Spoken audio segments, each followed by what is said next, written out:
We can put your chair now. When the meeting starts,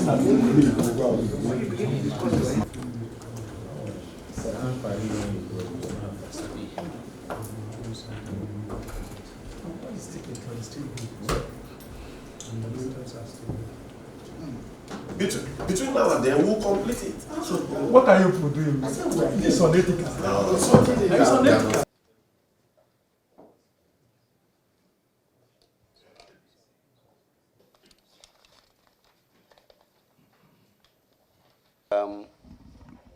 Of the negotiation between the federal government and the Nigerian Labour Congress and the Trade Union Congress.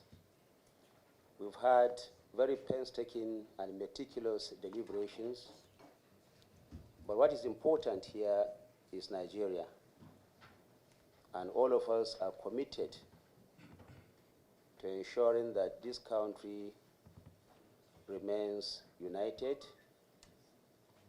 peaceful, and prosperous.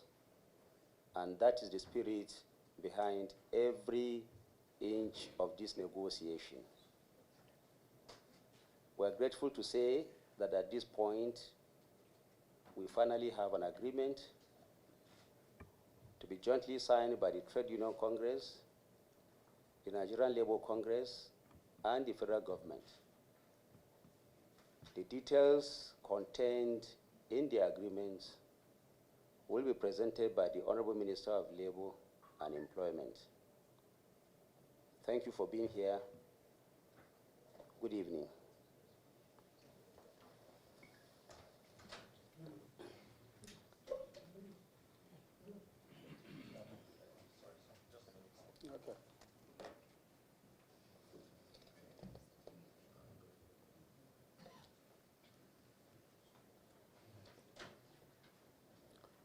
Okay, thank you very much. The Honorable Minister of Finance, the Honorable Minister Humanitarian Affairs, the Honorable Minister Information and Communication, the Minister of State, Labor and Employment, the President Nigerian Labour Congress, the President of TUC, our able members of the Union, leaders of the Nigerian Labour Congress and the TUC, gentlemen of the press, ladies and gentlemen. Let me thank God for this great opportunity. It has been a very long process. We started from the Ministry of Labour and Employment down to today. And by the grace of God, like the Minister of Information mentioned, we resolve. And all of us resolve with a smiling face. I will say with a smiling face, not with any trouble in the interests of this country. I will go ahead to read some of the issues we arrived at, and then we can all go in and sign our signatures and append our signatures on these documents. So first of all, I must thank you too for being patient. We thank Nigerians also for being patient within this period. Now, this is a memorandum of understanding reached between the federal government and of Nigeria and the Nigerian Labour Congress, NLC, and the Trade Union Congress of Nigeria, TUC, as a result of dispute arising from withdrawal of subsidy of the price of premium motor spirit PMS on Monday, the 2nd day of October 2023. Arising from the withdrawal of subsidy on premium motor spirit PMS by the federal government and the resultant increase in the price of the commodity, the Nigerian Labour Congress and the Trade Union Congress issued a strike notice, which elapsed, and they were forced to embark on a strike billed to commence on Tuesday, the 3rd of October 2023. Consequently, a meeting was called by the federal government to avert the strike, and after much discussion, the following agreements were reached. 1.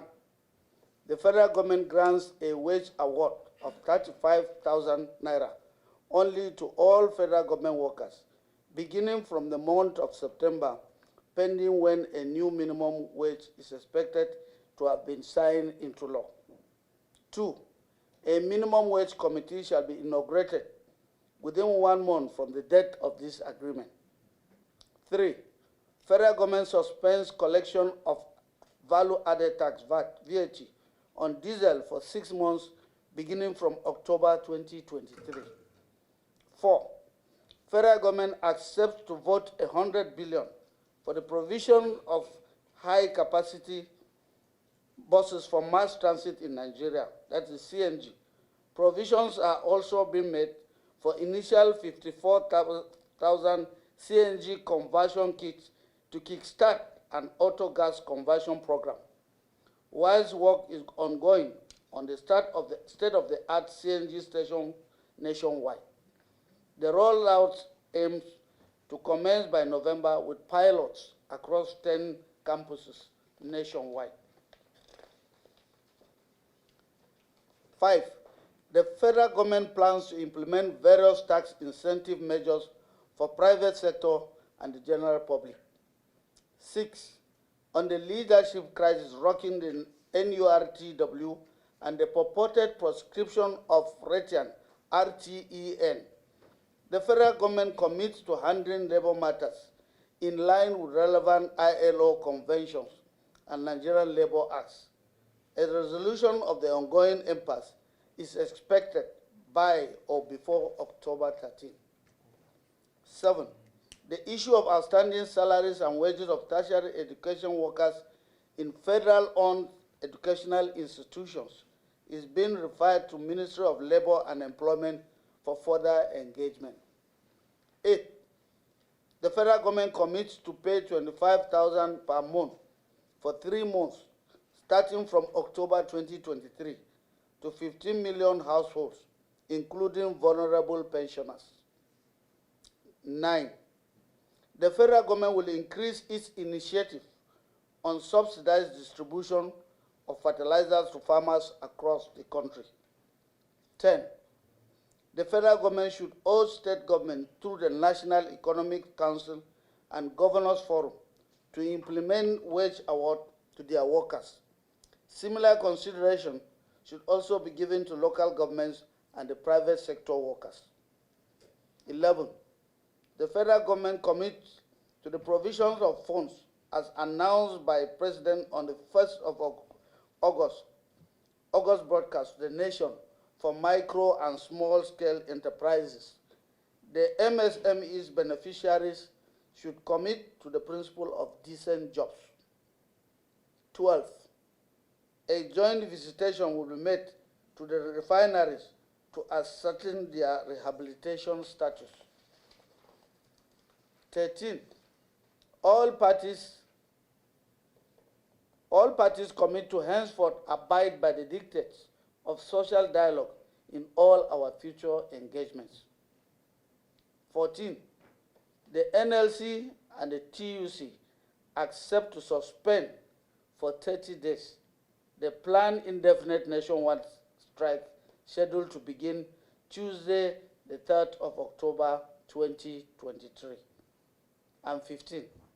This memorandum shall be filed with the relevant court of competent jurisdiction within 1 week as consent judgment by the federal government. And now the signatories.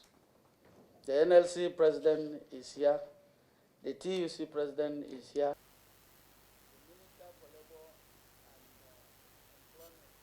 I am the chief conciliator, supported by the Minister for State, Labor and Employment. On the side of the federal government too, you can also see the Minister for Information and Communication is here. The Minister for Finance is here. Minister for Humanitarian Affairs is here. And on this side, you can see the Secretary of the Labour Congress is also here. The Secretary of the TUC is here. So nobody is not, I won't say there's anybody that is relevant that is not here. Thank you very much.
Minister has read the questions for me to respond to.